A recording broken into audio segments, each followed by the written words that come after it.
kesalahan saya terhadap orang tua di masa lalu, apakah akan diturunkan ke anak saya? Istilahnya karma, Ustaz.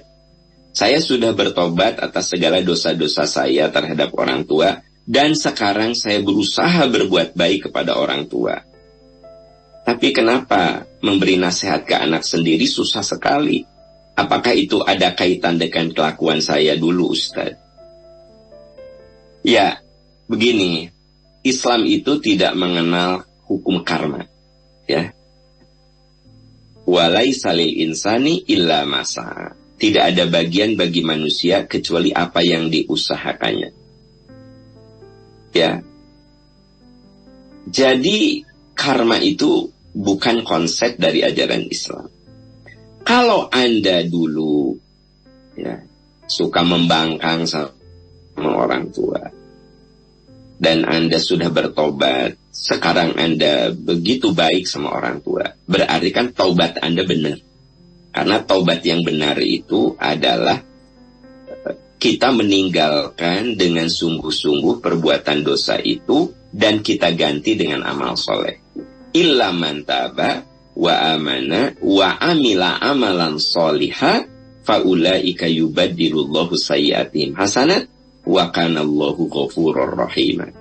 Jadi taubat itu kita menghentikan dari perbuatan dosa, lalu kita selalu meningkatkan iman, wa amila amalan soliha, kita tingkatkan amal soleh. Jadi kalau Anda dulu suka menyakiti orang tua, membangkang orang tua, mengecewakan orang tua, nah sekarang Anda bertobat, taubatnya itu kudu minta maaf sama orang tua ya, karena kalau dosa kepada Allah itu taubat saja, mohon ampun. Tapi kalau dosa kepada sesama kan harus minta maaf.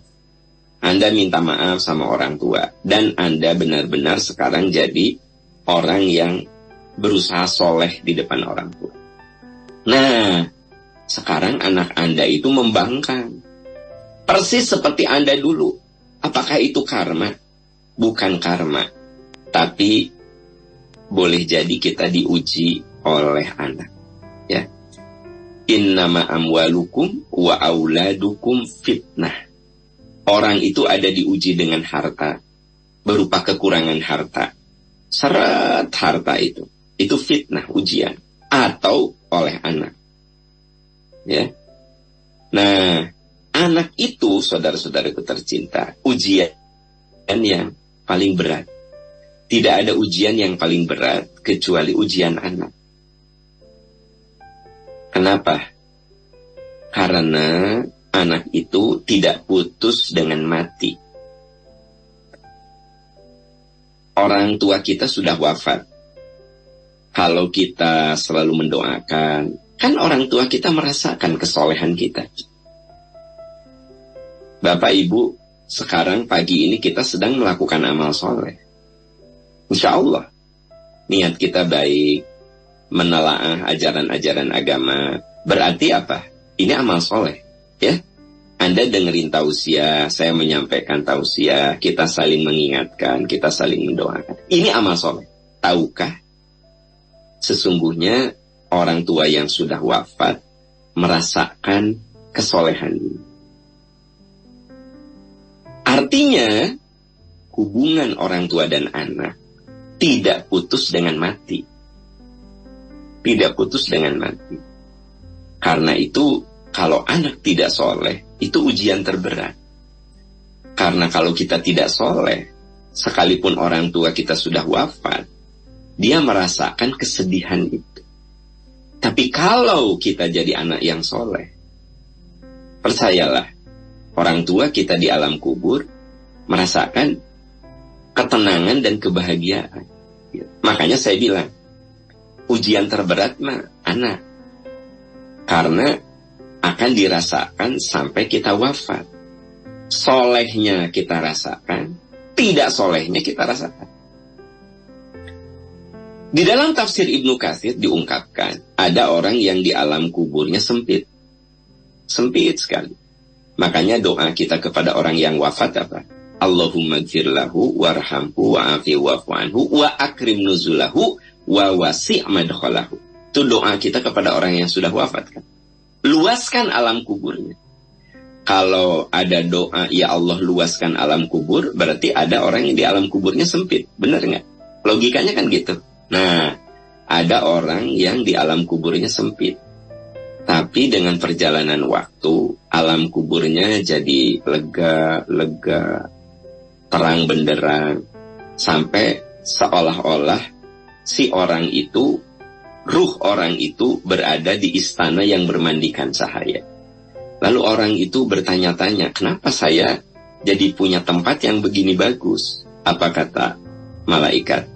Bistighfari, itu terjadi karena kesolehan dan permohonan ampunan dari anak-anakmu. Bistighfari auladikum. Ya. Nah, makanya saudara-saudaraku tercinta, ya kita harus berjuang ya bagaimana anak-anak kita soleh gitu. Rasanya menjadi tidak berarti karir kita yang menanjak, harta kita yang berlimpah kalau anak nggak soleh, ya nggak? Dan boleh jadi kita diuji dengan kekurangan harta, tapi anak-anak kita soleh, nah itu lebih membahagiakan. Dan soleh itu tidak ada kaitan dengan kecerdasan. Jadi walaupun anak kita tidak cerdas, kan yang penting soleh. Dan boleh jadi ada yang punya anak sekolahnya tinggi-tinggi kan gitu, tapi nyakitin orang tua. Nah, jadi artinya yang paling penting, Robbi habli minas solihin. Ya Allah, beri hamba keturunan yang soleh. Robbi habli minas solihin. Atau doa lain, Rabbana hablana min azwajina wa dzurriyyatina qurrata a'yun. Ya Allah, berikan kepada kami pasangan hidup dan anak yang jadi penyejuk hati kami. Ya, nah jadi kalau anak Anda sekarang suka membangkang, memberontak, nggak nurut, itu bukan karma, tapi itu ujian. Sekalipun boleh jadi Anda di waktu muda memang begitu sih perilaku Anda terhadap orang tua. Nah, karena itu, saudara-saudaraku tercinta, muliakan orang tua kita. Kata Nabi, muliakan orang tuamu. Semoga anak-anakmu memuliakan kamu. Jadi kalau kita suka memuliakan orang tua, menjaga perasaan orang tua, ya, mengalah kepada orang tua untuk hal-hal yang tidak prinsipil, ya. Pokoknya bagaimana kita berjuang membahagiakan mereka. Kata Nabi, semoga anak-anakmu melakukan hal yang sama kepadamu. Jadi kalau kita berbakti kepada orang tua, itu jalan, semoga kalau kita sudah menua, anak-anak kita melakukan hal yang sama. Ya, gitu.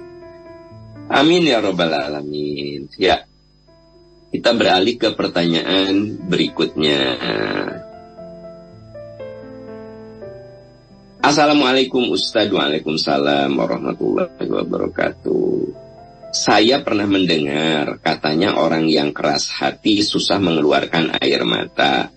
Apakah saya termasuk keras hati Ustadz? Karena kalau acara nikahan kan suka ada sungkeman. Saya mah nggak nangis Ustadz seperti halnya orang lain. Tapi kalau sendiri dan berdoa saya bisa nangis. Bagaimana itu Ustadz?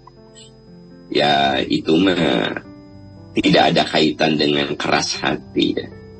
Jadi kalau lagi sungkeman Anda nggak nangis ya, keterharuan itu tidak selamanya dibuktikan dengan tetesan air mata. Keterharuan itu. Ya, makanya di dalam Al-Quran disebutkan ada tangisan yang bisa mendatangkan cinta Allah. Yaitu menangis saat berdoa dan zikir. Nah itu bukan berarti Anda kudu berlinang dan keluar air mata. Ada sebuah keterharuan, ya. Jadi ketika Anda berdoa, Anda berzikir, rasanya hati ini dekat gitu dengan Allah. Nah itu bagian dari hati yang bersih. Jadi tidak selamanya kudu keluar air mata. Di dalam hadis riwayat Imam Bukhari, Nabi SAW mengatakan, sab'atun yudhilluhumullahu yawma la dhilla illa dhilluh. ada 7 kelompok manusia yang oleh Allah pasti ditolong di hari kiamat. Salah satunya adalah rajulun dzakarallaha khaliyan fafadat aina. Orang yang berdua-duaan dengan Allah hingga meneteskan air mata. Nama meneteskan air mata di sini, kata para ahli hadis, bukan berarti kudu nangis, tapi merasa nikmat, merasa dekat hati kita dengan Allah. Nah, itu salah satu orang yang akan ditolong oleh Allah di hari kiamat. Ya itu makna menangis, ya gitu. Wallahu a'lam bishawab.